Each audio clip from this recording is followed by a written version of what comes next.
Buenas noches. Esto es Somos Nosotros, el programa de radio de la EFAC, el espacio de la fraternidad argentino-cubana para la unidad de nuestra América. Les habla Renata Gallo y Belén Zafalón Córdoba. Gracias por escucharnos nuevamente. Hoy hemos hecho un programa de radio que esperamos que les guste. En primer lugar tenemos una entrevista a Verónica Zapata, ella es boliviana, es periodista y psicóloga. Y vamos a hablar con ella sobre la situación de Bolivia en medio de esta pandemia. Situación muy particular en la región, ya que es el único país que tiene una dictadura hoy. También tendremos a Sebastián Traverso, que nos repasará el escenario musical actual de Avellaneda.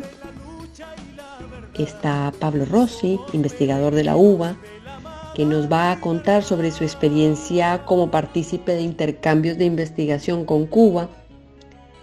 La columna de internacionalismo cubano de nuestro compañero Andrés Pez y una columna que a mí me encanta, que es la columna de historia nuestroamericana por Sergio Fontana.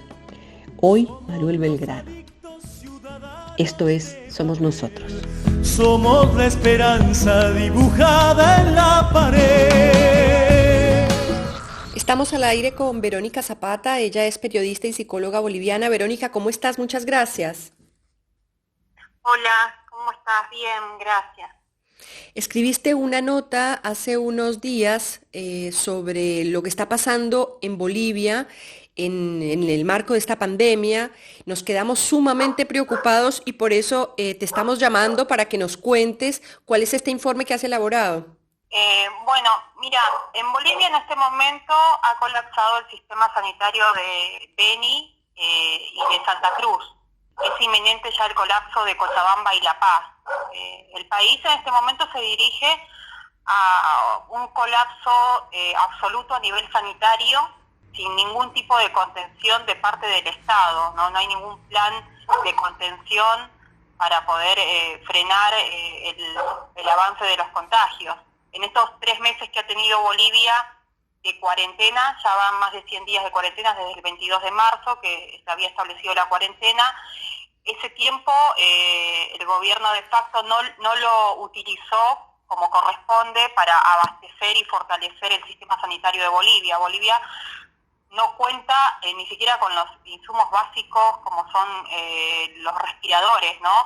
Lo que todos conocemos ya, el caso que escandaloso, ¿no? En que fue encarcelado el exministro Marcelo Navajas, exministro de Salud, en el medio de un escándalo por corrupción, por haber comprado respiradores que salían $8.000 en el mercado, los pagaron $28.000. Así que Bolivia en este momento está a la deriva, digamos. Hay un pueblo que está abandonado porque el gobierno de facto no está haciendo nada para contener los contagios, absolutamente nada. Recientemente se conoció que evitaron la entrada, cancelaron la entrada de un avión desde China con 1.600.000 elementos entre insumos de salud, barbijos, termómetros, todos insumos que en este momento se necesitan urgentemente dentro del país, y evitaron el ingreso del avión a Bolivia porque se filtraron facturas donde también se revelaban casos de corrupción de compra con sobreprecio. O sea, están lucrando con la salud del pueblo boliviano, y el nivel de contagio ya es altísimo. Estamos entre a esta fecha casi 30.000 contagios y 900 muertes, con un promedio de contagio de 1.000 casos por día aproximadamente. La verdad que el panorama es bastante crítico. Se han encontrado también, bueno, lo hemos visto, ¿no?, en las imágenes en televisión hace 10 días, de cuerpos en las calles, personas que no llegan que se desvanecen en la puerta del hospital o en las calles, ¿no? Todas imágenes que nos hacen acordar las imágenes que habíamos visto de Guayaquil en su momento. Eso te iba a preguntar, si era algo parecido a lo que sucedió en Guayaquil, lo que se avecina para Bolivia. Yo calculo que sí, porque si no hay un plan de contingencia, es como difícil, ¿no? O sea, están aplicando las políticas necróticas del gobierno de Trump y de Bolsonaro, que ha puesto a Brasil y Estados Unidos como el epicentro del COVID-19 a nivel mundial, ¿no? Y ellos siguen el mismo camino en Bolivia. El desgobierno total, un Estado totalmente ausente, que además está administrando estas cifras en relación a un cálculo macabro para poder evitar las elecciones que serían el 6 de septiembre en Bolivia, porque están prediciendo ya, proyectando la actual ministra Eiri Roca, la ministra de Salud, proyecta 130.000 contagios para la semana del 6 de septiembre. Duplicando una proyección que ya había hecho el anterior ministro de Salud de Bolivia de casi 48.000 contagios, lo cual ya con 48.000 contagios el panorama es bastante difícil, casi triplicando esta cifra mucho más. Entonces lo que están haciendo es administrando ellos de alguna forma como fomentando inclusive el contagio, porque entran a lugares en Bolivia donde no hay contagios, no se registran contagios, mandan contingentes de militares que sí están contagiados, porque también en la fuerza militar hay que decir que hay una gran cantidad de contagios de gente que está en cuarentena y otra que sigue sin hacer la cuarentena. Entonces los mandan a lugares como adrede, ¿no? Parece macabro esto que estoy diciendo, pero es lo que está pasando en Bolivia. Están intentando de que haya un contagio cada vez superior para poder evitar las elecciones que van a haber, que ya están establecidas para el 6 de septiembre. Es un cálculo bastante macabro, pero es lo que se está haciendo en Bolivia. Parece increíble lo que estoy contando, pero es así. Es conmovedor, Verónica, lo que estás contando, estremecedor. A nivel internacional, ¿se está armando algo para exigirle a la dictadura boliviana que llame a elecciones? ¿Adentro de Bolivia? ¿Qué está pasando respecto a eso? Y mira, a partir de que se conoció, primero, en principio cuando el pueblo boliviano puso en agenda el tema del establecimiento de la fecha de elecciones, ahí empezó toda una ofensiva fuerte de parte del gobierno de facto para con los dirigentes de las organizaciones sociales. Hace poquito se conoció que detuvieron a 3 personas que estaban yendo hacia el trópico de Cochabamba con barbijos para entregarlos a esa zona que está necesitando barbijos y que está siendo muy castigada por el gobierno de facto, y los detuvieron. O sea, se está criminalizando la solidaridad. No es el primer caso, ya le había pasado también a los compañeros del trópico de Cochabamba, que también estaban llevando frutas a otras localidades o ciudades dentro de Bolivia. Y bueno, conocimos también el caso de la alcaldesa de la zona, que fue detenida por establecer lazos de solidaridad con otras regiones. O sea, ellos estaban haciendo trueque de ciertos alimentos y también además llevaban en solidaridad frutas, porque la zona del trópico es una zona conocida de ser productora de frutas y cítricos principalmente. Bueno, pasó esto, hay una gran ofensiva y yo creo que lo que se viene a partir de ahora es esto, una radicalización absoluta de la persecución, el encarcelamiento, inclusive se está hablando de autoatentados dentro del país que se podrían estar planificando para echar la culpa al movimiento del socialismo, para desestabilizar y llevar al país a una crisis social que pudiera ser excusa para evitar las elecciones. O sea, de todos lados están tratando pese a que ya se estableció, el Tribunal Electoral ya puso la fecha para el 6 de septiembre, sin embargo, el gobierno de facto no acepta esa fecha y está haciendo todo lo posible para poder evitar esa elección. O sea, no está asegurada la elección hoy en Bolivia, aunque lo haya ya establecido el Tribunal Electoral dentro del país. Verónica, ¿y los medios de comunicación en Bolivia? Porque sabemos muy bien cómo operan acá, pero allá, ¿cómo están operando? Y en Bolivia hay un gran cerco mediático. Fíjate que esto del colapso sanitario de Bolivia en la zona de Santa Cruz es reciente que se conoce. Las imágenes, por ejemplo, también de gente en las calles. Tiene 6, 7 días que salió a los medios argentinos o medios internacionales, pero esto ya estaba pasando antes. Es muy fuerte el cerco mediático, porque hay rastrillajes que hacen rastrillajes donde te encuentran que vos estás haciendo un tuit denunciando algo y van y te van a buscar y te encarcelan. Eso lo conocemos en Argentina, como se hacía en el gobierno de Mauricio Macri. Bueno, acá está llevado al extremo, mucho más fuerte, y hay una gran persecución. El caso de varios periodistas que han sido encarcelados, el caso de un periodista también es muy conocido de la red de Tausachincoca, del trópico de Cochabamba, que estuvo encarcelado por cubrir a la gente que iba a repartir la fruta del trópico de Cochabamba a otros departamentos dentro de Bolivia.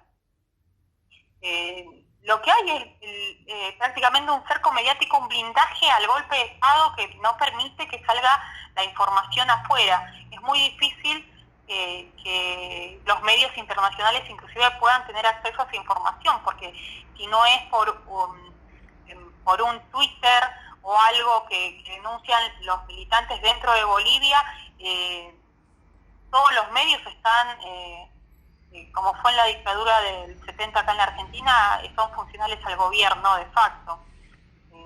La verdad que es muy, muy fuerte el cerco mediático, y hay se amenazó, hay una ley que dice que si vos desinformás, entre comillas, puedes ir hasta 10 años preso. Así que imagínate cómo a lo que se arriesgan los compañeros que lanzan un tuit o suben un video a las redes. Está muy... Bolivia en este momento está totalmente amordazada, ¿no? Totalmente amordazada. Por eso quizás esta nota que escribí se ha publicado en 20 medios, más de 20 medios la han replicado, porque realmente no hay mucha información que esté saliendo de adentro de Bolivia. El panorama es de gravedad, es como va camino a lo que es, yo creo, Guayaquil, porque las imágenes son esas, y el pronóstico, las proyecciones que se están dando también, ¿no? Sobre todo si el gobierno de facto no toma medidas de contención y sigue las mismas políticas de Trump y de Bolsonaro, ¿no? Que ya todos conocemos las cifras que están manejando Brasil y Estados Unidos, ¿no? Qué complejo todo lo que nos contás, qué dramático. Esperemos, Verónica, que la comunidad internacional pueda conocer lo que está pasando en Bolivia, que nos podamos sumar todos los medios posibles, democráticos, a difundir lo que está sucediendo, y que toda esa comunidad internacional democrática, defensora de los derechos humanos, pueda exigirle a la dictadura boliviana que cumpla con el llamado al 6 de septiembre a realizarse las elecciones. Verónica, muchas gracias por esta entrevista. Te mandamos un abrazo muy grande, y tú sabes que estamos siempre atentos a lo que escribes, y bueno, acá tienes un micrófono, por supuesto. Muchas gracias, hermanos de la Patria Grande, muchas gracias, así que hasta la próxima.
ratón tiró y ya ves.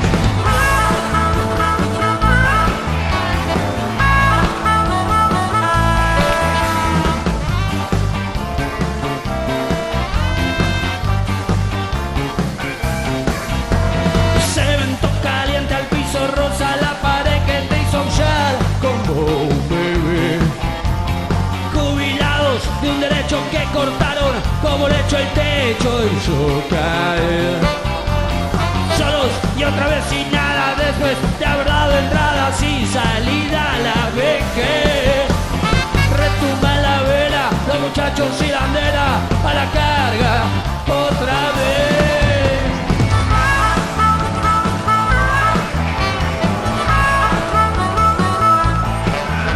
Pistolas que se disparan solas, caídos todos desconocidos, actores que pegan sin razones, la muerte es sola cuestión de suerte.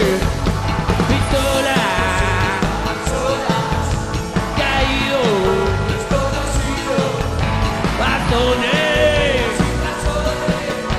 la muerte es sola cuestión de suerte.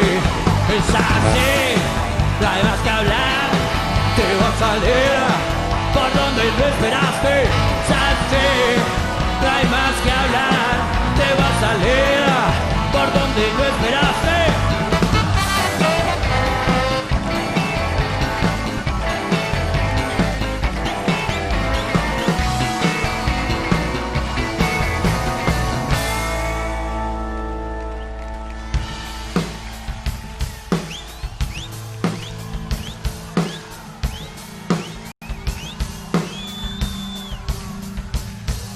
Dicen que es el azar el que controla la muerte, pero nos apuntan los mismos de siempre. Plomo a lo que queremos cambiar nuestra suerte, plomo a lo que gritamos cada vez más fuerte. Si tus calles son de barros, es común que entre en la zona de las balosas clasistas que matan a las personas. Por la pinta que tenés, es común que te arresten. El que más roba usa traje y tiene ojos celestes. No es seguridad una escopeta en sus manos, si una economía que nos deje bien parados, si una educación para lograr lo que querramos, si una voz para los barrios que nunca son escuchados. Es tener claro nuestro norte, es poder tener un buen aporte, disfrutar del Macay sin corte, es justicia para los pibes masacrados en monte. Disparan solas por el ego, disparan solas dominada en este juego. El que dispara es un cobarde que se volvió ciego y tiene terror a un pueblo sin miedo. Por eso le decimos a los pibes, siga a los pibes que tenemos este baile, que siga y que no termine. Fuerza para la gente que está luchando en Chile, deciles que el pueblo no va a estar en declive. Nunca estamos con Ciro y los persas, las cosas están mal, te la ponemos a la reversa. El gocito, el loquito de la rima que reparte Gartec en cada lugar en el que termina. Rock and roll y rap de control en el Mastai. Vos contame la que hay. Tiramos muchas cosas para que siga la fila, para la gente que es de acá y para la gente de la esquina.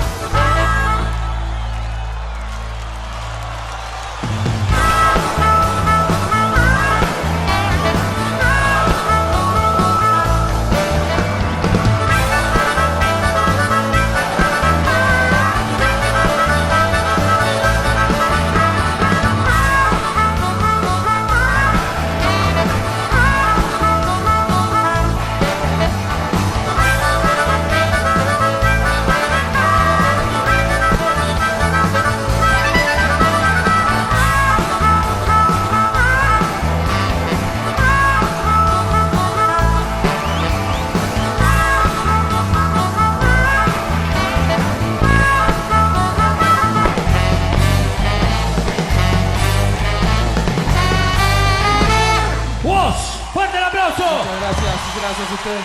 Muchas gracias.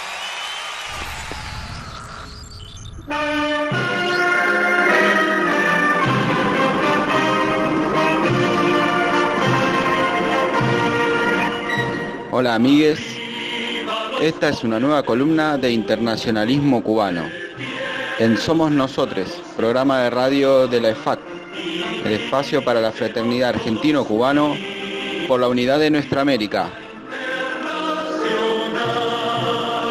El capítulo de hoy vamos a ver Up Back, el día que el Che se dio cuenta que la revolución debía ser mundial o sucumbiría a la larga o a la corta.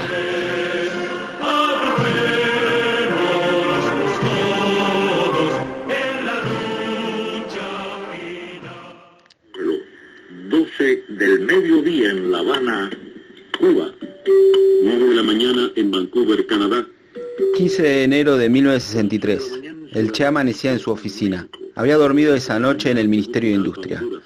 Cerca de las 12 del mediodía entra un asesor de inteligencia enviado por Raúl y lo encuentra al Che tendido en el piso. Al escuchar la puerta, este abre los ojos y se incorpora. Le convida un habano al emisario y lo despacha. Habla con su secretaria y le pide mate y termo. Suena el teléfono, es Raúl. Le pregunta si le llegó el informe. El Che afirma con un tono corto y sencillo. Abre bien los ojos. Era procedente de la Unión Soviética, palabra clave, APBAC.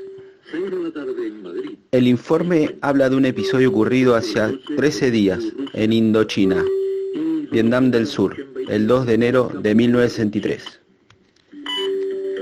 Radio reloj 12 minutos. Che leía con fruición los informes militares de inteligencia internacional.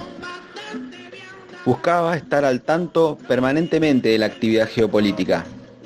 Sabía fehacientemente que la revolución debía ser mundial, si no sucumbiría a la larga o a la corta. APBAC era el nombre del informe. Ap significa aldea en vietnamita. Bac era el nombre de la aldea. La aldea de Bac está situada a 65 kilómetros de la capital de Vietnam del Sur, Saigón, cerca del delta del Mekong.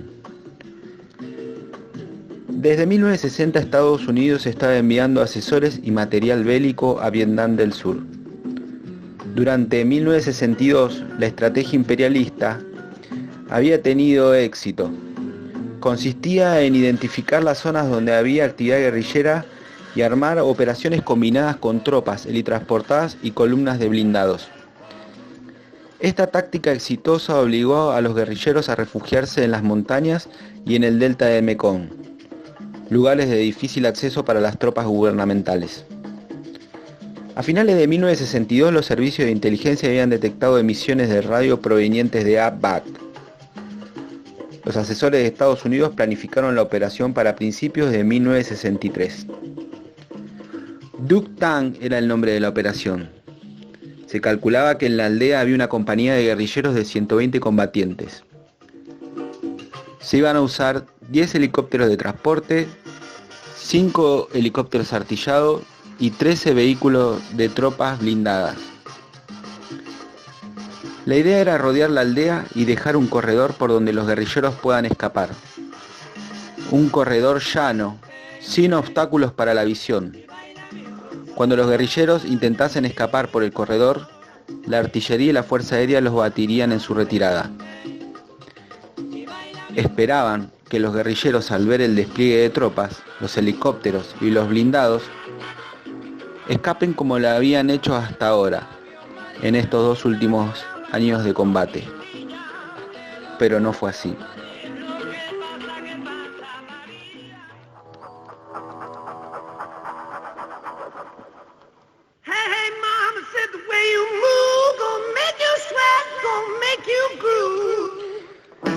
Eran las 7 de la mañana del 2 de enero de 1963.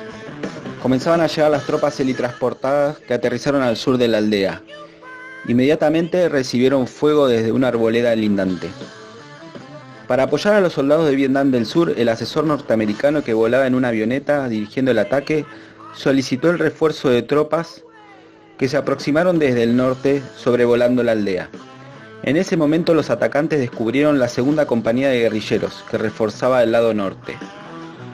Los helicópteros de apoyo sobrevolaron la segunda compañía de guerrilleros, de la cual desconocían su existencia, y recibieron nutrido fuego de tierra. Uno de los helicópteros quedó inutilizado y las tropas desembarcadas fueron atrapadas en un fuego nutrido desde la compañía norte. A esta altura las cosas no salían como los asesores yanquis habían planeado. El Vietcong no se retiraba y se revelaban más enemigos de los que había informado la inteligencia norteamericana.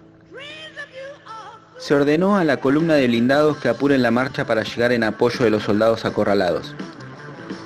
Hasta ahora habían sido derribados 5 helicópteros, un récord absoluto durante la guerra hasta el momento.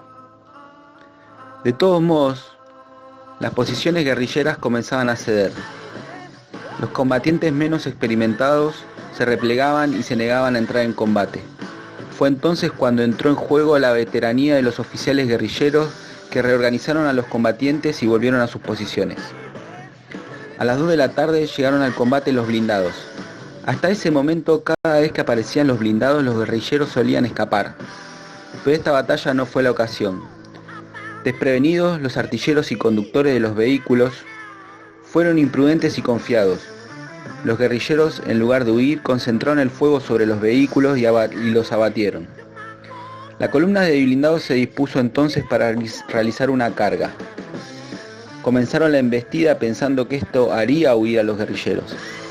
Pero en lugar de ello, equipos del Vietcong, en un acto de heroísmo superior, se lanzaron en contra de los vehículos, arrojando granadas antitanques.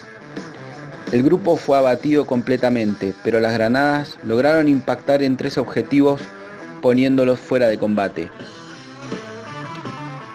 La lucha duró hasta las 10 de la noche.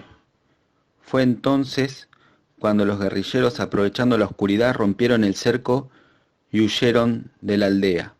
El saldo final fue 18 guerrilleros muertos. Entre los soldados de Vietnam del Sur tuvieron 80 muertos, 100 heridos, 5 helicópteros destruidos, 9 averiados y 3 blindados destruidos.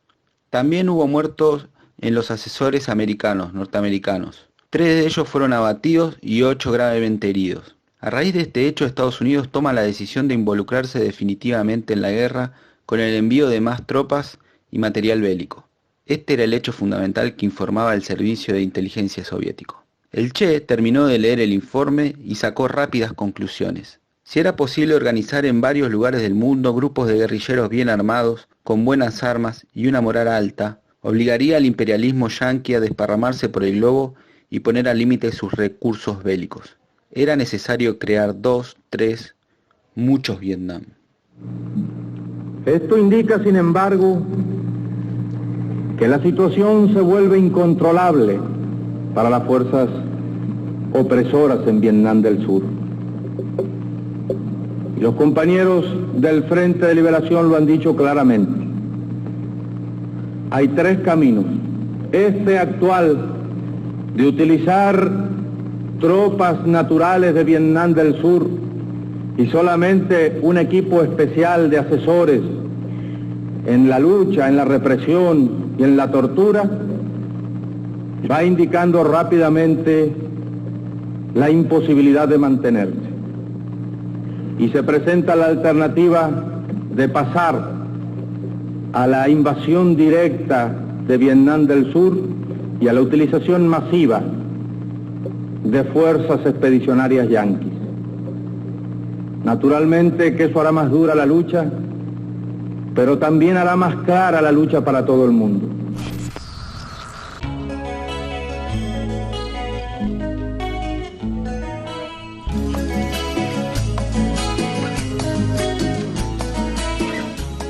Seguimos con más Somos Nosotros, el programa del espacio de la fraternidad argentino-cubana. ¿Nos escuchan? Por www.mda.gov.ar y nos encuentran como siempre en nuestras redes sociales, como @EFAC-Avellaneda.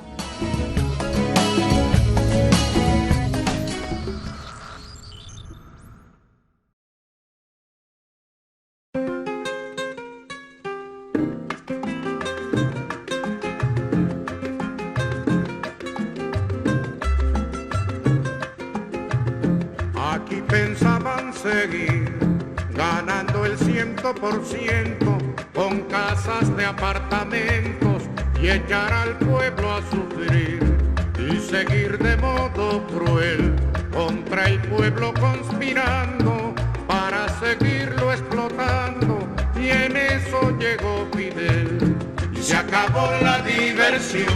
Llegó el comandante y mandó a parar se acabó la diversión, llegó el comandante y mandó a parar.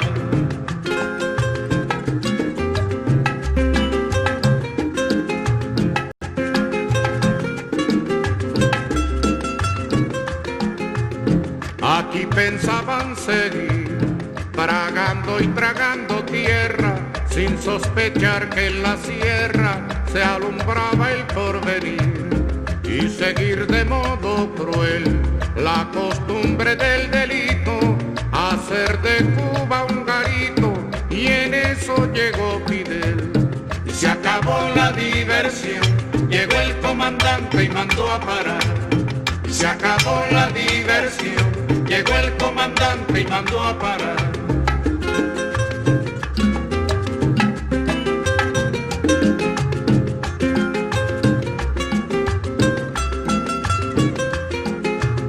Aquí pensaban seguir, diciendo que los cuatreros, forajidos bandoneros, asolaban al país, y seguir de modo cruel, con la infamia por escudo, difamando a los barbudos, y en eso llegó Fidel. Y se acabó la diversión, llegó el comandante y mandó a parar. Y se acabó la diversión, llegó el comandante y mandó a parar.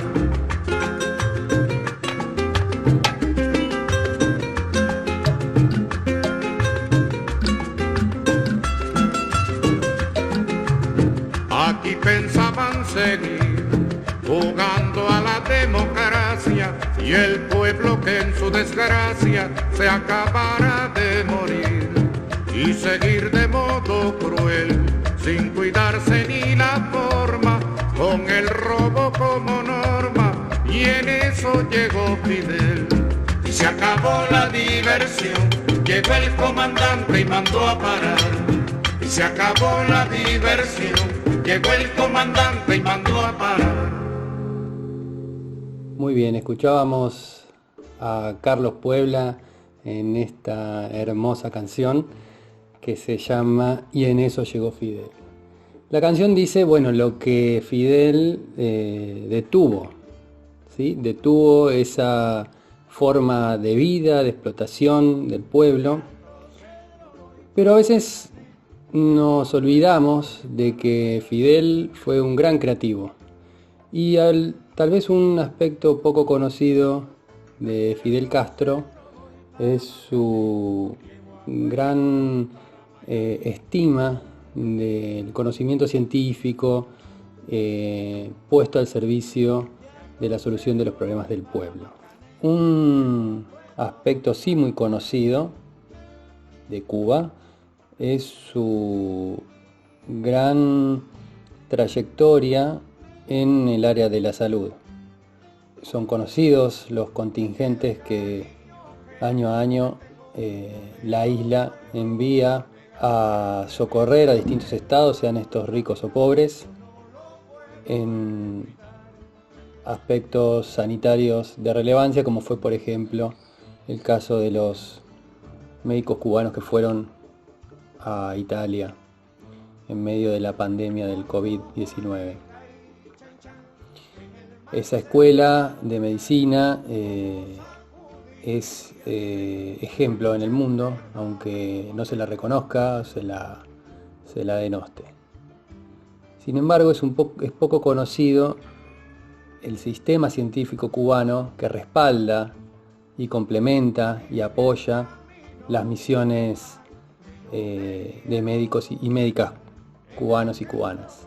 Muy bien, si yo les mencionara la sigla CIGB, la gran mayoría de ustedes no sabrían a qué me estoy refiriendo.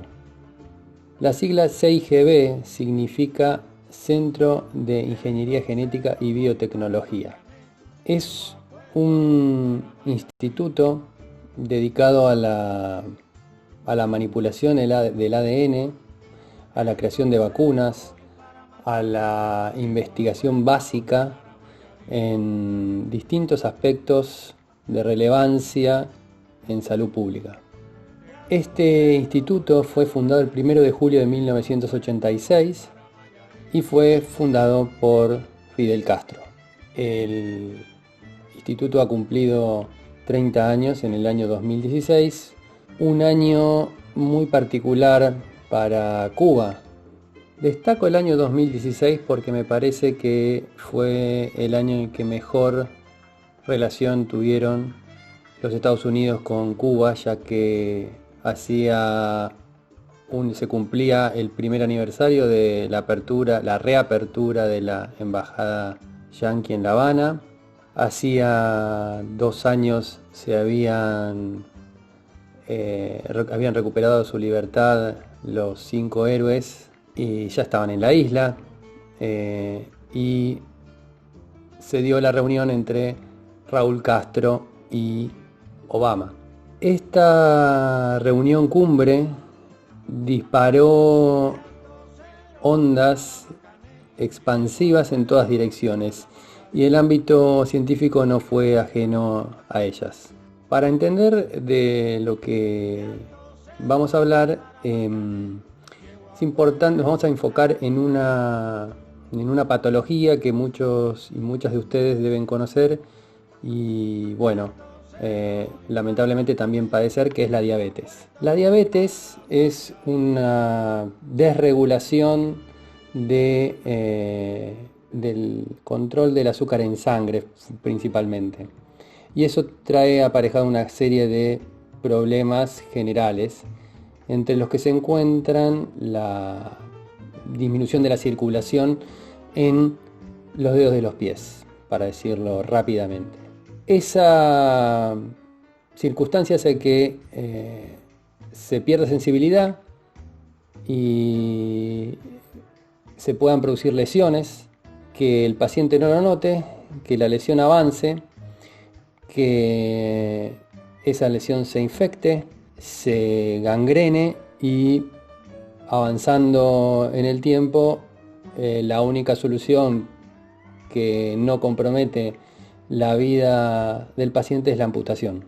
El CIGB desarrolló un medicamento, una formulación que permite detener y recicatrizar lesiones avanzadas en pacientes diabéticos. Ese medicamento se llama Everproct. Es tan impactante, o resulta tan impactante el éxito de este medicamento, que colegas cubanos me han comentado, estando yo en el instituto, que estaban las tratativas para hacer un levantamiento selectivo del bloqueo para permitir tratar a pacientes diabéticos en Estados Unidos con este medicamento cubano. Este medicamento se exporta a distintas partes del mundo, pero en Estados Unidos no se consigue. Es de público conocimiento lo que vino después de Obama y lo padece todo el mundo. Esas tratativas quedaron congeladas y bueno, lamentablemente pacientes que podrían mejorar su condición están privados de tener un medicamento que los ayude con su patología. Este no es el único medicamento en el cual el CIGB tiene un rol fundamental. Hace una semana se presentaron los resultados del medicamento Husvinza. Este medicamento es efectivo contra la inflamación pulmonar en pacientes críticos afectados por COVID-19. Y de nuevo es un medicamento que está ya disponible en muchos países del mundo. Pero bueno, hasta ahora no hablamos de algo en particular con Argentina. A fines del año 2015 se firmó un convenio entre Argentina y Cuba en el cual se creaba el Laboratorio Binacional Ernesto Che Guevara para el desarrollo de distintas especialidades médicas con el apoyo del CIGB. Bueno, nuevamente ustedes saben que el cambio del signo político hizo que esta iniciativa esté aún en etapa formal. Y esperemos que, futuras gestiones, más pronto que tarde, logren poner en funcionamiento este laboratorio que pondría al alcance del pueblo argentino el conocimiento, los resultados y los medicamentos que han desarrollado durante más de 30 años el sistema científico cubano. Así es que me despido con esto y será hasta la próxima.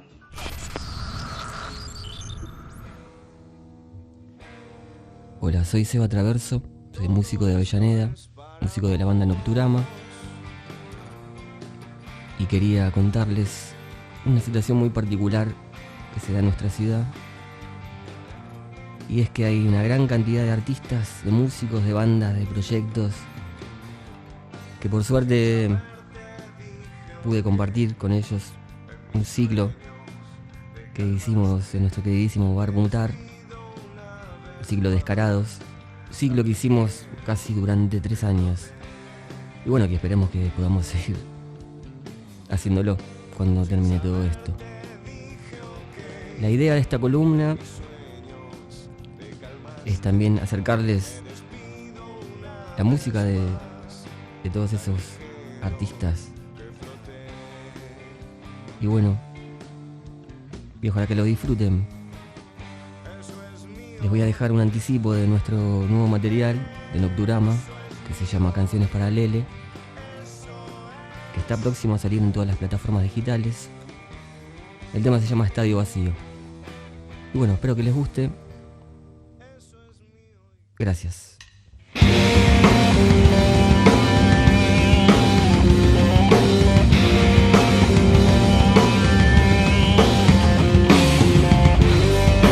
La distancia vuelve a mi mundo,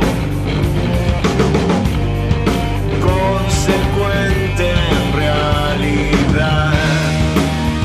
Logré estar sombríamente bien. No que me exijas algo serio. Tenemos que hablar, no que me exijas algo serio. Tenemos que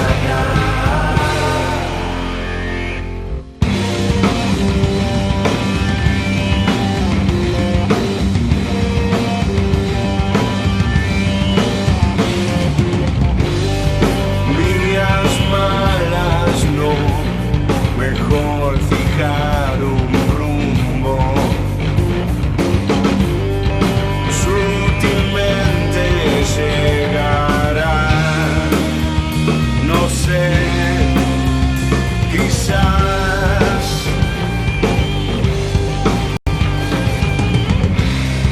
Si pudiera ver las trampas de este rubro, no habría que perder. No que me exijas algo serio. Tenemos que hablar. No que me exijas algo serio. Tenemos que hablar de seguridad, de mi libertad contra la pared. No te extraño, de felicidad, 1, 2 y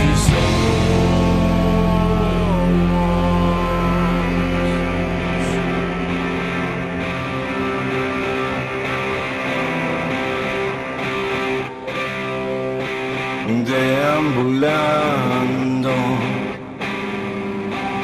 en un estadio vacío.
Bueno, hoy recordamos a Manuel Belgrano, ese abogado que se hizo general de la Revolución, y queremos hablar específicamente del reglamento para el régimen político y administrativo y reforma de los 30 pueblos de las Misiones.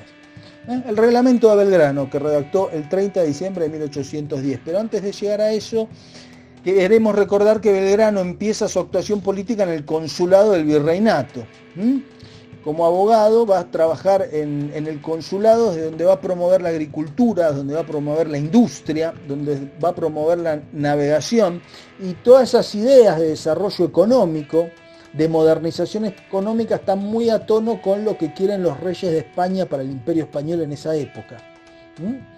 El Imperio Español en esa época estaba gobernado por los Borbones, una dinastía que va a llegar al poder en el 1700 con ideas modernizadoras.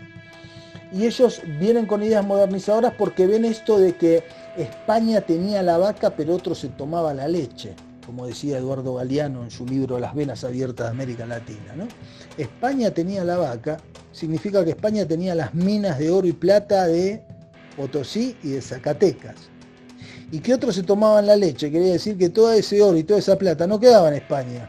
Se iba a Génova, a los banqueros genoveses, a los banqueros alemanes, y a Inglaterra y a Holanda, porque Inglaterra y Holanda tenían industria. Entonces con ese oro y esa plata, España, que no tenía industria, tenía que comprar ropa, muebles, herramientas a los que tenían industria, que eran los ingleses.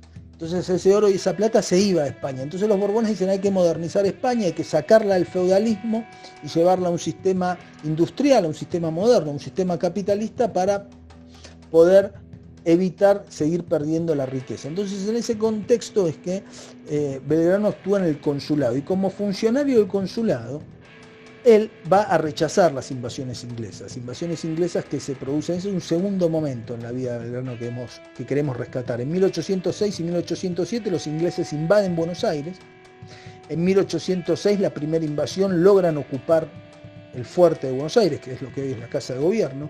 Beresford es como el gobernador de Buenos Aires, el general inglés Beresford, y le pide a todos los funcionarios de la colonia que vayan a prestar juramento al rey inglés, a Jorge. Y casi todos los funcionarios de la colonia van, menos Manuel Belgrano, que Manuel Belgrano dice: amo viejo o ningún amo. Amo viejo es España. Y ningún amo se refiere a que no va a obedecer a los ingleses, porque Belgrano de alguna manera se está dando cuenta de que los ingleses son peores que los españoles. Y no se equivocaba. Bueno, sabemos que se produce la Reconquista cuando el pueblo de Buenos Aires y de Uruguay y de Paraguay, porque vienen milicias de Paraguay a luchar contra los ingleses, producen la Reconquista, o sea, expulsamos a los ingleses. Es una victoria latinoamericana contra el imperialismo inglés. Y 7 meses después de eso llegan los refuerzos que habían pedido los ingleses cuando habían tomado Buenos Aires, y con esos refuerzos se hace la segunda invasión inglesa, 1807, y ahí se produce la defensa. Fíjense que hay 2 calles en el centro de la capital federal, Reconquista y Defensa, que tienen que ver con esto. Y en la defensa directamente es que no se los deja entrar. Es cuando se les tira agua hirviendo y piedras desde las terrazas. combaten hombres, mujeres, niños. Ahí participa Juan Manuel de Rosas sirviendo un cañón. Entonces, la segunda victoria del pueblo latinoamericano contra el imperialismo inglés. Luego de las invasiones inglesas se va a producir la Revolución de Mayo, y ahí Belgrano va a tener una actuación muy importante, porque en 1810 se forma la primera junta. Saben que estaba de presidente el boliviano Cornelio Saavedra en la primera junta, y de secretario Mariano Moreno. Ahora, el que tenía más energía, el que un poco dirigía de hecho la primera junta, era Mariano Moreno, un abogado de ideas muy revolucionarias, de ideas muy radicales, de ir con cambios muy profundos. Esto quiere decir que si la Revolución de Mayo se hizo con las ideas de igualdad y libertad, Mariano Moreno y su grupo político, donde estaba Belgrano, donde estaba Castelli, querían igualdad y libertad para todos, no solamente igualdad y libertad para los ricos, o sea, igualdad y libertad para los comerciantes y los terratenientes, que era lo que quería otro sector de la revolución, porque hay otro sector que participa en la Revolución de Mayo, que puede ser representante de ese sector, es Bernardino Rivadavia, que lo único que quiere es libertad e igualdad para los comerciantes y los terratenientes, y para ellos libertad es libertad de comercio, y nada más. No es la libertad del indio, no es la libertad del esclavo. La igualdad es la igualdad legal, la igualdad ante la ley, pero no es la igualdad económica y social. No es que el indio y el esclavo tenga tierra. En cambio, para Belgrano y para Mariano Moreno y para Castelli, la libertad y la igualdad era para todos. Y eso se expresa en el reglamento que queremos recordar hoy, el reglamento para el régimen político y administrativo y reforma de los 30 pueblos de las misiones guaraníes de los antiguos jesuitas, que los habían echado en el virreinato, que redacta Belgrano el 30 de diciembre de 1810. Y Belgrano está yendo de campaña hacia Paraguay y para en el viaje y redacta este reglamento, que lo redacta en castellano y en guaraní. Y dice el reglamento, leo: a consecuencia de la proclama que expedí para hacer saber a los naturales de los pueblos de Misiones, los naturales son los indígenas, a los naturales de los pueblos de Misiones, que venía a restituirlos de sus derechos de libertad, propiedad y seguridad, de que por tantas generaciones han estado privados, sirviendo únicamente para las rapiñas de los que han gobernado. Quiero detenerme en esto. Belgrano dice que va a restituir a los indios de los derechos, Belgrano como representante de la primera junta, ¿no? Restituirlos de los derechos de libertad, propiedad y seguridad. Y el primer artículo dice: todos los naturales de Misiones son libres, gozarán de sus propiedades y podrán disponer de ellas como mejor les acomode, o sea, como quieran, ¿sí? Salvo que sea atentando contra sus semejantes. Si no atentan contra sus semejantes, pueden hacer con su propiedad lo que quieran. Artículo 2. Desde hoy los liberto del tributo, y a todos los 30 pueblos de las antiguas misiones y sus respectivas jurisdicciones los exceptúo de todo impuesto por el espacio de 10 años. El tributo era el impuesto que tenían que pagar solamente los indios. La sociedad colonial, una sociedad feudal, que al igual que en la sociedad feudal francesa, por ejemplo, o española, los campesinos pagaban impuestos, pero los ricos no. Ningún impuesto pagaban. Entonces, Belgrano dice: les saco el tributo, que es este impuesto que pagaban los pobres, los trabajadores, los campesinos. Y aparte les perdono por 10 años los impuestos para que puedan desarrollarse. Entonces, yo me quiero quedar con esto de libertad, propiedad y seguridad. La libertad tiene que ver con esto, que el indio no tenga que hacer trabajos forzados, porque aparte el indio era un siervo del encomendero, que era como un señor feudal. La seguridad era que no le entre el encomendero a robarle. Que era lo que pasaba en el feudalismo. Y la propiedad de la tierra, darle la propiedad de la tierra al indio, darle la propiedad de la tierra al que la trabaja. Esta es la idea de don Manuel Belgrano, que es enviado al norte por Mariano Moreno, secretario de la Junta. Y sale también otra expedición al norte, en este caso al noroeste, hacia Bolivia, hacia el Alto Perú, comandada por Castelli. Mariano Moreno manda 2 expediciones, Belgrano a Paraguay, Castelli a Bolivia. Y Castelli en Bolivia lanza unas proclamas, que las lanza en quechua, en aymara y en castellano, que plantean lo mismo que Belgrano: tierra y libertad. Entonces esta faceta de Belgrano, este reglamento olvidado por la historiografía liberal, que es la historiografía tradicional que se enseña en las escuelas, en las universidades, en los medios de comunicación, este reglamento olvidado lo queríamos rescatar. Este es el pensamiento de don Manuel Belgrano, entonces. tierra y libertad, propiedad para el indio, propiedad para el que la trabaja.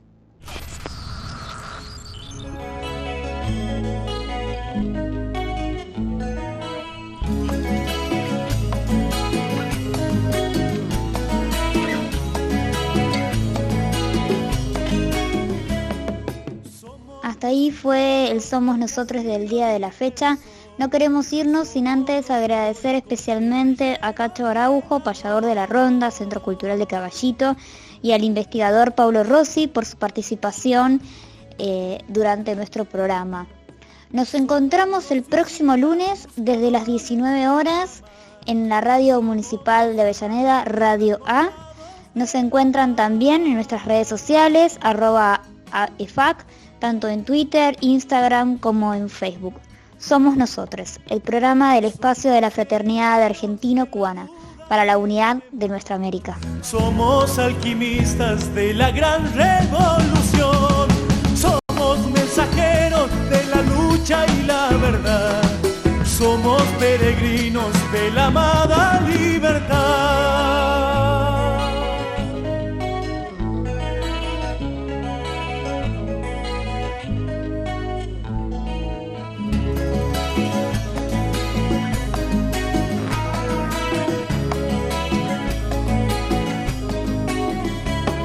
Somos los adictos ciudadanos de papel, somos la esperanza dibujada en la pared.